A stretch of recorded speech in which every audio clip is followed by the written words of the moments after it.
Always wanted to be a Strat player, but no matter how hard I try, I just never feel at home with a Strat. But I love the Stratocaster. But I never feel at home with a Strat. Maybe someday. Got a bit of a different episode today, so we're gonna get into that now.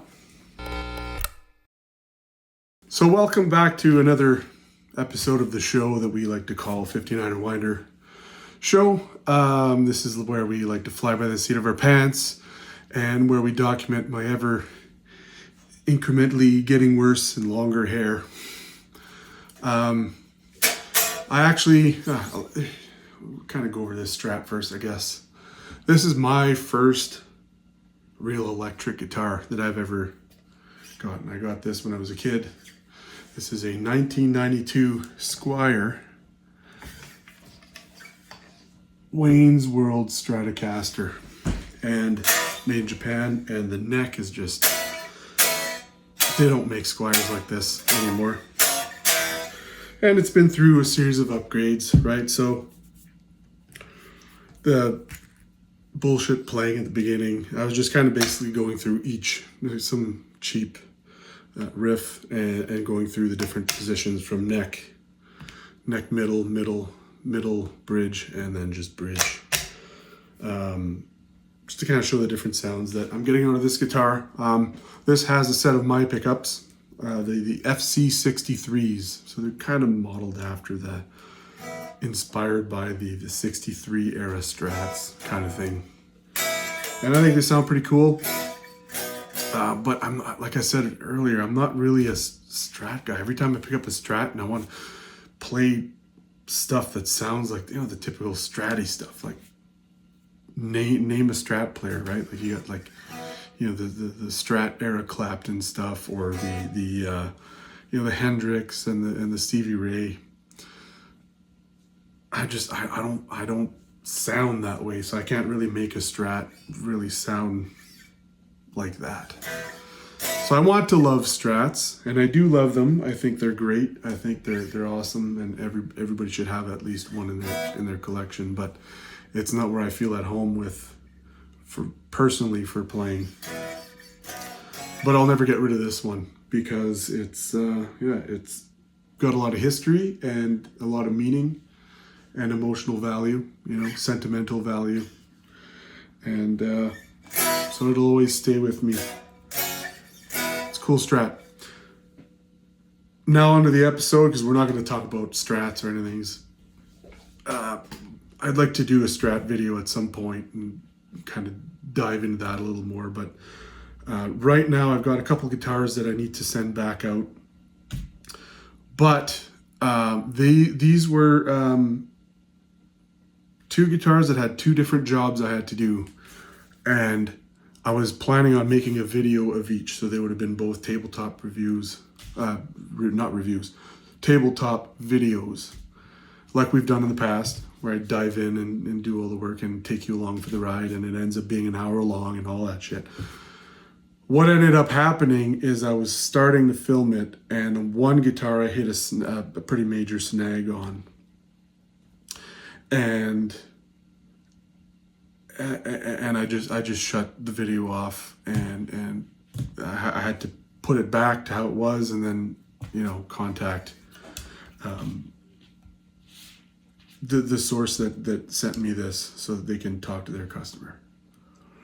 And the other one had an issue with squealing and noise, so I dove into that, and I didn't hit a snag on the other one, but I uncovered some stuff that made me decide not to do the video with this guitar that I was intending. So this is spun off into, we're going to cover both guitars in this video because we're not going to actually do any work on these. But there are some points to these that I really do want to talk about because I think they're useful, and I think that a lot of times, especially YouTube, you get reviewers that review certain guitars or certain products, and they're either paid by the company or whatever, and they, quickly play them and do a video and sing praises. And they don't really get into the nitty gritty so much. We're going to do that with one guitar, and then the other guitar is fine. It's the pickups that the owner chose to upgrade it with. So I'm just going to shift a few things around. We'll get back and we'll dive into this. All right, so the first guitar in question here is this guitar, which I currently still have no strings on. Okay, this nice shiny black thing here with P90s. We have here a Sire Larry Carlton L7 something or other model. And the owner of this bought this guitar and then found out that the P90 thing was not for them. So they wanted to put in a set of mini humbuckers. No problem. They should fit right in, right? You would think. But I get the guitar, and the first thing is the pickup had a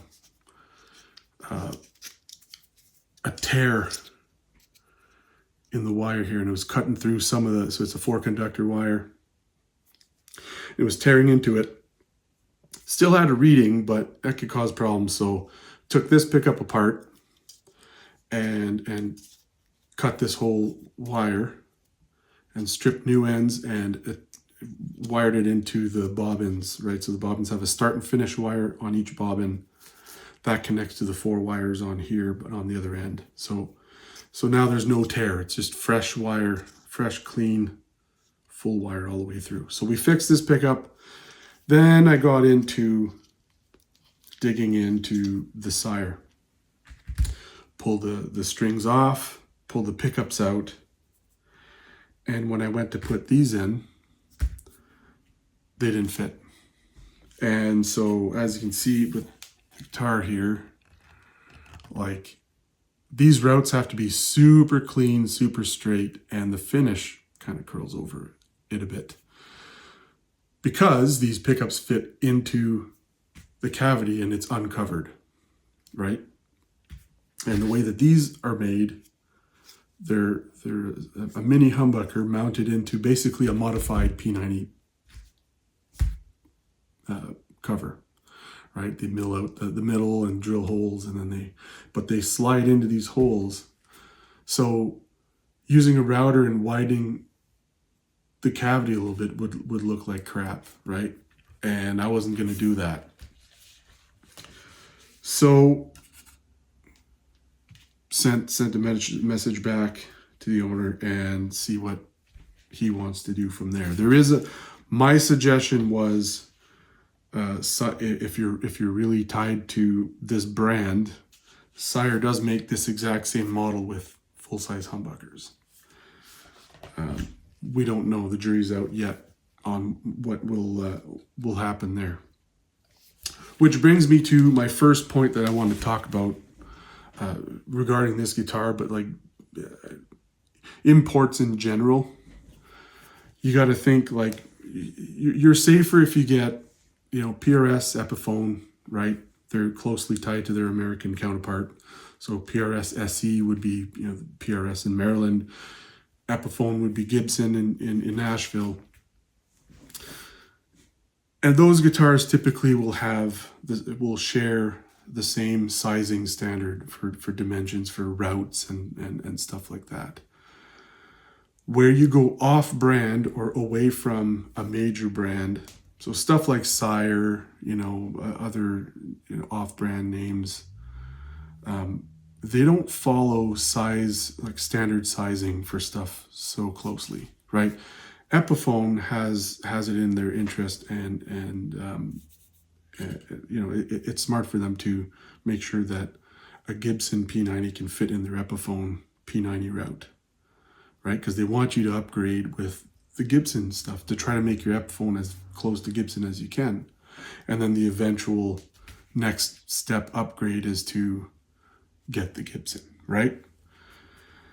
When it comes to something like this, like the Sire, they don't have that That's not important to them. They don't care. They want you to buy their guitar, and if you want something with different pickups, they want you to buy the other one too, probably, right? And this isn't a cheap guitar. I mean, it's not garbage by any means. Like, the frets are nice. It played nice. It's fine. And it's not cheap. I mean, I think this is like $1,100 Canadian. So add tax if you're in Canada, right? I think here in Ontario, you're looking at like $1,300. And do I think you're getting your money's worth out of this guitar? Maybe, but this brand though is not going to get you the resale value if you were to want to sell this and move, get a different guitar, right? So they don't really, even the pick guard where the screws line up and stuff, this isn't standard spec or standard sizing. It's whatever they're making. It looks close enough where you compare this to their P90, you're like, oh, that'll fit. But when you actually try to fit it in, it does not fit. And another thing too, look at how high this ski jump is here. Like, why is it that high, right? That should be lower and so that the pickguard sits flat. Those are just little gripes that I have that other people might not care, but those are things that you gotta consider when you're buying imported guitars that are, especially the ones that are like off brands. And by off brands, I don't mean garbage brands. It could be the garbage ones, and it could be quality ones like this. But if you want to change the pickguard, it might not work with this. You might have to drill a new hole down here, that kind of stuff, right? So you're kind of married to what's on the guitar in most cases. If you got the humbucker model, I'm sure the humbucker model would fit, a standard sized humbucker, right? But, and if you had to route it out a little bit bigger to fit, not the end of the world, because you get the pickup, the humbucker mounting ring that covers the hole anyways. So there's that. So when you're buying these, if you're considering buying something like this, you might want to think about, well, do I want to upgrade it or change things? Because you might not be able to, like in this case where this should fit in a P90 route like a glove. And in a lot of guitars it will. This one it doesn't. So now the owner's stuck with the pickups he doesn't like and a decision to make. So I guess that's the key takeaway here is even though you're paying a sizable sum on a guitar that's a more affordable brand or marketed as a more affordable brand, or it's an off brand, but it's a good quality one that gets rave reviews on YouTube. Oh, it's all good. You got to think about it. What if you don't like the pickups? They might not fit. Like, I don't even think, aftermarket P90s would fit in this, in these routes. You might have to reuse the plastic covers, because really that's what's causing it, right? You see like the thickness of the wall there, right? Chances are this coming from, is it China? Indonesia, right? So they're not known for making garbage guitars. Indonesia's made lots of great stuff. So does China, depending on where, like what you're buying. But in this case here, they might have used cheaper plastic for the P90 covers and thinner walled. Even if it's like 0.5 millimeter thinner all around, that makes a big difference, right? So you might have to find different P90s for this guitar with the same string spacing so that you can reuse these covers. And there's a good chance that this string spacing doesn't match the standard sizing too. So those are questions you have to ask yourself. Are you willing to invest in a guitar, buy a guitar, use your money, your hard-earned money? Because money is really hard to make, but it's very easy to spend. So, think about that. If you're not the upgrade or guitar modding type of person, then maybe this doesn't matter to you, because the tuners on this are fine. Like the hardware, the electronics look good. There's nothing garbage about it. The only thing is that pick guard's definitely not to spec, and it's mounted like a ski jump, and the pickup routes are very tight. So they fit these perfect, but they don't fit aftermarket stuff. So if you're buying an import, be careful, right? Think about it, and you may or may not be able to make mods to it.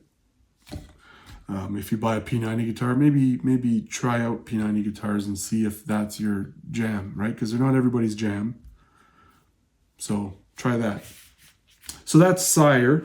That's this guitar. So that's the snag I hit. The pickups wouldn't fit, and I'm not modifying this guitar because otherwise it's brand spanking new. If this was a beat up guitar, I would have said, hey, I can probably mill out and fit them in. And then if the finish gets damaged in the process, like, a little chip here or there, not the end of the world because it's a used beat up guitar. This is brand new. Like, it's so shiny. I see my reflection in it a little too well. So that's this guitar. So I'm waiting to see what they want to do with that. Second guitar is a guitar that I don't have a whole lot of experience with. Is a Schecter 7-string. I believe this is the Keith Merrow. Yeah, the Mark II. Very well built guitar. The hardware, the wiring and all that stuff, the fretwork, it's good stuff. I don't think this is a cheap guitar. The problem it had was, typically the person playing this kind of guitar is playing some kind of metal with a shit ton of gain. Probably more gain in 5 minutes of playing this than I use in a month. So the issue that the owner of this guitar had was that as soon as he puts on his gain, it just starts squealing uncontrollably. Not in a good way. It's not nice feedback. It's just pure squeal. Okay, cool. I plugged into the Bogner here. That's the Ecstasy 3534 red channel, so it's the higher gain channel. I put on the boost in the amp to boost the gain even more, and I threw on a EQD plumes, tube screamer style thing to boost even more. Kind of like the high gain trick, right? You throw in like a tube screamer type thing to tighten the low end and give it a bit more crunch to the top. And it squealed uncontrollably. Okay, cool. So I tapped on the pickups and they were definitely super microphonic. So the video for this one was going to be showing that and then pulling the pickups out, checking that out, and potting them and pulling them out. When I pulled them out is where I didn't hit a snag, but kind of went, okay. So I shut off the camera. We're done here. This is going to be a different kind of video. I pulled out the pickups. I didn't know what kind. I assumed they were bare knuckle because usually when you've got like a guitar like this and people are upgrading the pickups out of them, they go bare knuckle or Seymour Duncan, like the what's the Nazgul, Sentient, and all those things. The custom 5, or just the regular custom, or DiMarzios, right? Something like that. So I assumed by the look of them, if you can see, you got the hex screws there and black powder coated covers. I assumed they were bare knuckle, and typically bare knuckle is good stuff. So pull them out, and that's when I noticed they're not bare knuckle. So I'm not going to say what brand they are because I am going to talk about the issues with these pickups, and I don't want to drag a brand through the coals on the video. But I do want to talk about it because I want to help anybody watching this maybe take a minute and question things more before buying pickups. And this is not about buy my pickups and buy no one else's. You want to buy mine, cool, much appreciated, and you're supporting a small family-run business type thing. This is more about, before you buy pickups, look into how they're made or what they're made like, or don't buy into the marketing hype or whatever. So I pulled these pickups out, and like every pickup, okay, so here's one of mine, right? You have the base plate, right? That's this plate here with the legs, right? So you've got, long leg, and you've got short leg. See the leg difference, right? Okay, so you got the legs, and well, we'll call these feet, right? And so this, the screw goes through here, and depending on how they're mounted. So if they're mounted in a ring, you'll have the spring between the ring and the pickup and the screw, and that's how it adjusts the height. In this case, they're direct mounted in. So you've got springs or a foam piece under here, and the screw goes right through and screws right into the body. And then you unscrew it to raise it and screw it down to lower it, versus like a mounting ring where you screw it in to raise it and screw it out, lefty-loosey to drop it. When I pulled these out, these were installed by a shop, so they had to do a little bit of routing to fit these in, because I don't know what stock pickups were in this Schecter. I should have probably looked, but I believe they were uncovered pickups. So covers take a little bit more space, right? Like you can see under here, right? So if this was uncovered, the space it would need to fit is basically just to fit the base plate. So you can see there's almost like a millimeter or so all around because of the cover, right? So they were milled out, like they were routed out for uncovered pickups that they put in stock. And generally speaking, when people are upgrading pickups in guitars like this, they don't go for the covered types usually. But sometimes they do, and bare knuckles got all those different, you got some with like battle axe damage and all that shit. They got all kinds of covers. So people do get them, but they won't always fit in the route. So these had to be routed out a little bit bigger to do that. Now, this different from the Sire is that it's a satin finish and it's a natural finish. So although there's a bit of chipping, like you can barely notice it. On a gloss black guitar, a little tiniest chip would be super noticeable, right? So difference here. I didn't route this out. The shop that installed these did. So I pulled out these pickups, and it was still a snug fit, and the feet bent downwards as I pulled it out. And that's when I knew, okay, the video's done. Let's see what we got under the hood here. So I looked these up. I figured out the brand. You can find it once you take there's a base plate plastic thing with a design on it. You pull that off and you could see the brand of the pickup etched in the base plate. So I looked them up, and they don't seem to be like super cheap priced pickups. They're not like economic. They're not like Temu pickups, right? But they're not high end. Like you're not going to get the bare knuckle prices. Like these don't come at the bare knuckle prices or any other, we all kind of have a very similar competitive price range.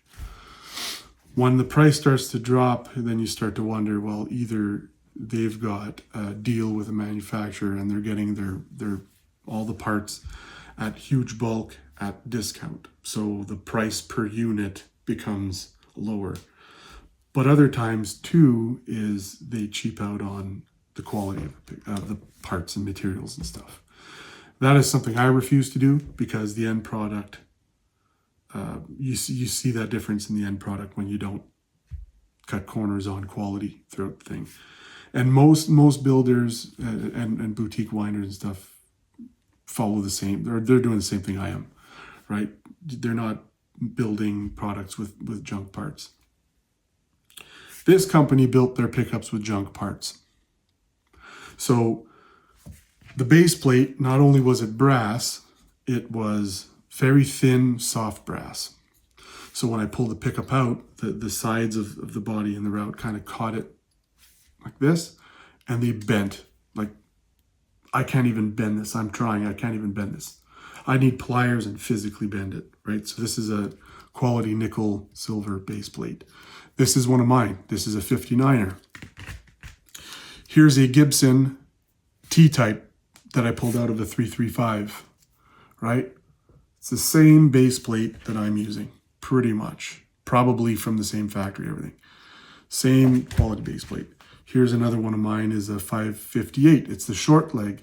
Same things, it's the same material. You can't bend that.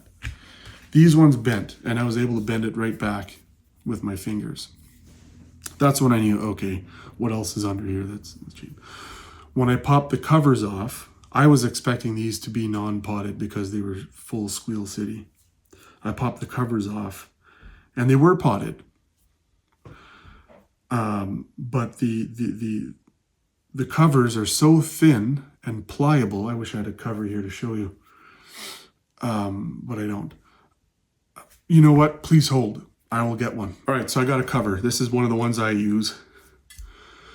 It has a little plastic covering here, so if you see any bubbles or whatever, that's just a protective covering. I'm just gonna leave that on because this is a brand new one, and it will end up on a pickup. So, but for example purposes, right? When I pulled the pickups off of the 7-string, they felt thinner and they felt different than what I'm used to working with. So usually before you install one of these, right, you scratch up sorry, I'm winded because I ran downstairs, ran all the way back, and I'm, 40 something and out of shape. So, pardon my breathing. Yeah, so you scrap with a bit of sandpaper, right? So that solder can stick to that better. But you also kind of bend these a bit. But I don't know if you can see this, but it bends and it springs back. So the idea is to just kind of do this for a bit so that they kind of have a bit of a pinch onto a base plate so that you get a better solder connection that way. So when you put it on tight with the bobbins in place, it minimizes the amount of vibration the top will have. These covers, you'd go like this and it would bend and it would stay that way, which tells me that it's a different material. So these are, I believe, nickel silver covers. So the same as the base plates, just thinner. And this one here in this case is plated, but it's a strong metal. These ones were, who knows what, probably brass, like cheap brass or something, and plated, and so they're very thin. And when a cover is thinner, it's more prone to vibrating. When I put covers on my pickups, or when I put covers on any other pickup, like I've put covers on you name the brand, I've done that to customers pickups. They get, let's say, like a Zebra, Seymour Duncans, and now they want covers. I put covers on those too. I always put a strip of tape, and we've been over that on the channel in previous videos. I put a strip of tape on the slug side bobbin, and that just gives it a little bit of padding under the cover, right? Especially when you're doing a non-potted pickup like a PAF, like my 59er. They're non-potted unless requested, but a real PAF is not potted, so mine comes stock non-potted. You put that there and it just minimizes the amount of vibration, chances of vibration, so you get less microphonics that way. So with these ones, I put a strip of tape and I put the covers back on really, really tight. It was just a bitch of a time to get the solder to stick because of whatever material these covers are. And brass is also kind of tricky for soldering, for solder to stick. And I put them on and I wax potted them the way that I pot my other pickups. So I have a few ways that I wax pickups. Sometimes I'll wax like for a humbucker, let's say, I'll wax it even if it's gonna have a cover on. Sometimes depending on the model, I will wax it without a cover, then clean that up, let it cool down, then I'll put the cover on. And other pickups, I will wax with the cover on. So you end up with a little more wax in there. little less microphonic than one that's been potted before getting cover. So these ones here, I put the covers on and I wax potted them with the covers on because that would give you a better chance of minimizing squeal, knowing that this particular player is using a lot of gain. I reinstalled them back in, wired it back in, and still the neck pickup is squealing.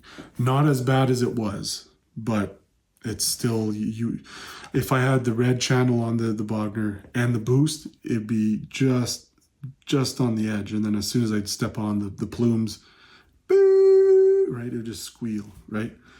The bridge though, luckily, with all that on, the plumes, the boost on the red channel, wasn't squealing, and you'd be able to get controllable feedback, which is that's what's desired. So my takeaway on that is that even though I've wax potted both pickups and the neck is still squealing, it's the sum of all the low grade parts, the low quality parts to make a pickup that looks no different than a high quality one. You wouldn't be able to tell unless you know what to look for. And this is why I'm doing this video. They are an inferior product. So hopefully the owner can deal with that. I think typically when you're using tons of gain, you're going to be on the bridge pickup anyways. But if you switch to the neck, you'd want to drop your gain and stuff. Maybe you do all the clean stuff on the neck pickup. Other than that, I mean, did they sound great? No, but at the same time, it is a 7-string, and 7 strings have an inherent, like, they have this this sound that they all share, like a sonic characteristic. It doesn't really lend it to being a nice sounding instrument unless you're playing like crystal clean with some delay and shimmer or whatever, or you're going balls out with the gain. You know, maybe playing through a Bogner Huberschall or you know, one of the, I don't know what they're playing now. I guess most guys are probably playing quad cortex now with all this gain, because then they get all the amps and all the gains. But anyways, so the sum of the parts in here, this is why I always focus on like when it comes to my pickups is that I don't want to cheap out on parts, because every little ingredient, although it might make a tiny difference, and you compare it to a cheaper option and the difference is very minimal, when you add all those minimal cut corners together into one thing, then it becomes very noticeable.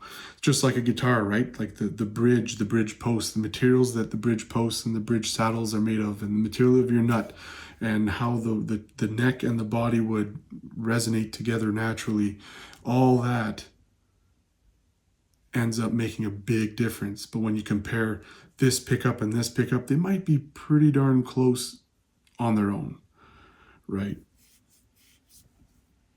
But you put them in a guitar, and then all of a sudden all those other differences come in, and it makes a bigger difference. So these pickups, we're using inferior base plates, ceramic magnets, which are pretty much like, they're used a lot in high output pickups, which these kind of are, but they're also a cheap magnet. The pole screws in here, so these are hex screws. They felt cheap. The screws that hold the base plate to the bobbins felt cheap. The bobbins are, you know, a cheap plastic. They're not butyrate, and I don't know if they're ABS. But they're different than I'm used to seeing. And I order butyrate for the 59ers and ABS for all the other humbuckers I make. So you start to add all these little things around, and it adds up. So in this case, it doesn't sound terrible. You can play your metal and stuff, and it sounds like a metal 7-string, but brand new, fresh install, they were squealing like pigs because the cheap parts and the way they were assembled, because they were potted and they were still squealing.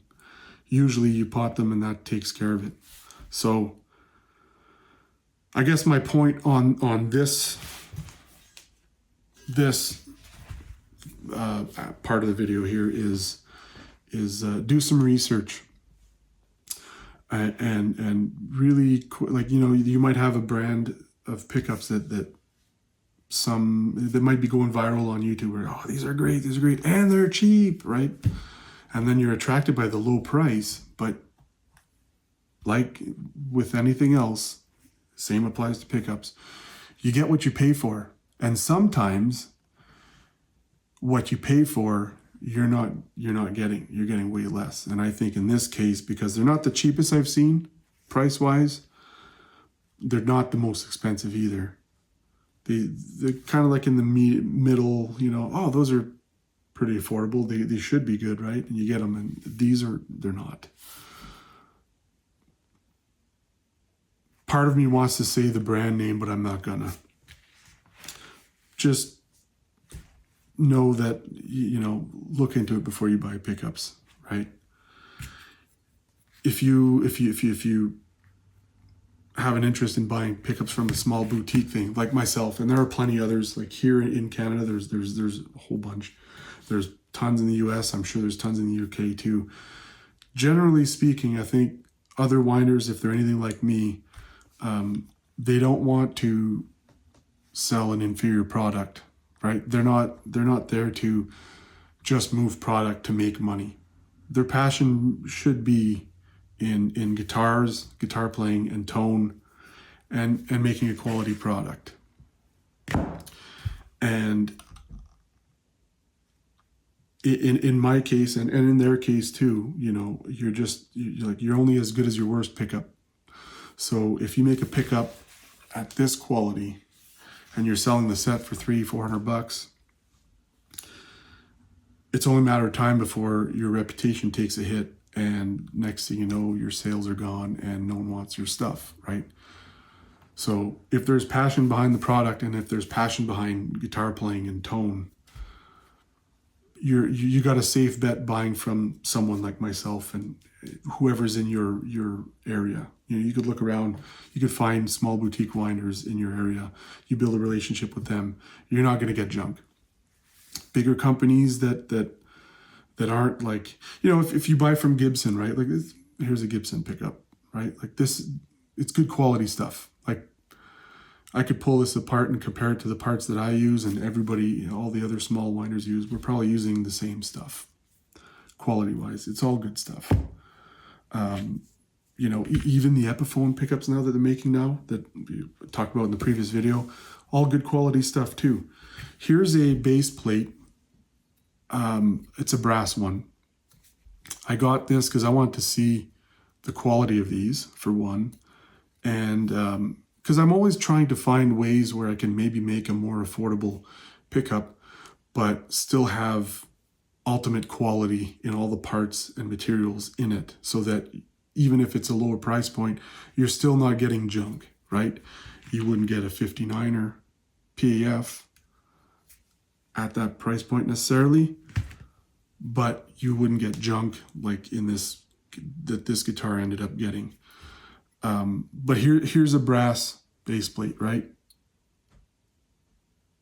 I don't know if you could see, but I'm trying to bend it with my hand. I can't bend this, right? It's got the same thickness as my normal base plates. Like this is a good quality brass.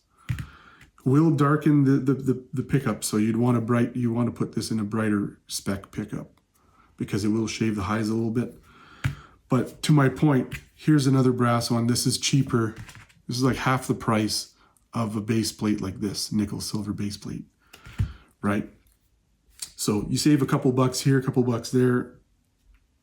If you can maintain a good quality, you end up with a less expensive pickup that's really good still. But these ones, this brand here, so not Schecter, right? This is another brand of pickups. These tangs just bent like butter. So that tells me if they've got cheap quality base plate in their pickups, they're willing to sacrifice the quality of that. They're probably sacrificing the quality of the whole thing, right? Now, I can't remember if these were touted as American made or UK made or whatever, But I would guess that these are a company in the States or in the UK or whatever, right? And they import these from China, and they don't really care about the quality. As long as they work and people are buying them, they'll just keep shipping them or putting them in guitars. I don't know if they come in guitars or not. I think that's what they're doing, right? It sure saves a lot of time, because winding these pickups, right? A set of 59ers for me takes about half a day, right? 4 or 5 hours start to finish on one set, right? Because I take my time, I take my care, because I have a certain way of doing them, and I want that quality in the craftsmanship to match the quality of the parts, so that I know that what I'm sending out the door is not junk. It'd be a lot easier to just have shipments come in from overseas, but at what cost, right? I'd rather make no living, which I don't make a living making pickups right now. I'd rather make no living, but still making awesome pickups, and then one day I'm gone, but all of a sudden mine become the holy grail, right? Well, these are rare pickups and they're awesome. I'd rather that legacy than to be sitting, you know, poolside at a huge mansion that I own with 7 cars, knowing that I ripped a bunch of people off. So if you're looking to buy pickups, if you really think you need an upgrade, make sure you take your time, research it, look it up, make sure you're buying from a reputable brand, and or you know, a small maker that, you know, the reputation is on the line, right? If I make a shit pickup and I send it out, my name is tarnished. So I don't want that. Nobody in my shoes wants that, you know, none of the boutique winders and stuff. And you look at companies like Gibson, they don't want to put out junk, right? They might not be your cup of tea. Like, these were not my cup of tea, so I took them out. But they're not junk. They're well-made pickups with good quality. So that's it. If you're going to upgrade pickups, do your research. Make sure you're not buying junk. And if you're going to buy a guitar like a Sire, especially if it comes with P90s, make sure you like P90s. Make sure you like these P90s. Otherwise, you're probably going to want to get a different guitar, or else you're going to have to get someone to put a router in that. So that's today's video. Pickup quality, all the parts matter. They all make a difference, so you don't want to cheap out on that. Does it cost more to get a better pickup? Yes, and in this day and age, with everything costing more and more, that cost is also reflected in the cost of pickups. But you do get what you pay for, and in some cases, depending on the marketing and branding, you might pay for something that you're not getting all of, right? So in this case, you're getting thin, weak brass base plates. Like, here's a brass one again. It's flexing, but it's not bending. You know, a cover, right? It's flexing, but it's not bending. It's not holding. So that's what we're gonna have for the video. The beginning of the video, we had the Strat going through an ODR1 and a Flint into the DeVille right there. Nothing, you know, sonically, whatever. But I did have the FC63s in that white Strat, and we did all 5 positions with one cheap riff to kind of get an idea of it. One thing that's kind of tough with getting the sound of pickups is that they don't necessarily have a sound so much as a certain vocal character that takes the guitar with it through the amp. So you can't really just do recordings and be like, this is what this pickup sounds like. Well, it's like, no, this is what this guitar sounds like with that pickup in it, right? You could take a set of pickups and from one Les Paul to the next Les Paul, and you'll get a different sound because both Les Pauls sound different. Or 2 Strats or 2 Tellys, the whole bit. So it's really hard to kind of show you what they really sound like. But like with pickups, right? The guitar matters too. So if you put it in a good sounding guitar, chances are you can't pick the wrong model of pickup to put in it. They'll all sound good. If you have a guitar that sounds like shit, you know, acoustically and plays like crap and doesn't resonate, chances are, it doesn't matter what pickups you put in it, it's going to still sound like that. So yeah, it's kind of tough to kind of show what pickups sound like. But anyways, at the beginning of the video, it was this Strat with FC 63s, going through all 5 positions on the switch. I'll put a link to that model of pickups in the bottom in case you're interested. And if not, just don't click on it. Have a good one. I hope everybody's good. It's freaking cold here today. It's like, feel like it's minus 18, feels like minus 27. I come from way up north Canada, so I'm used to like minus 40, minus 50, and this felt very uncomfortable. So the humidity and the cold, man. So stay warm. We'll catch you on the next one. Keep picking.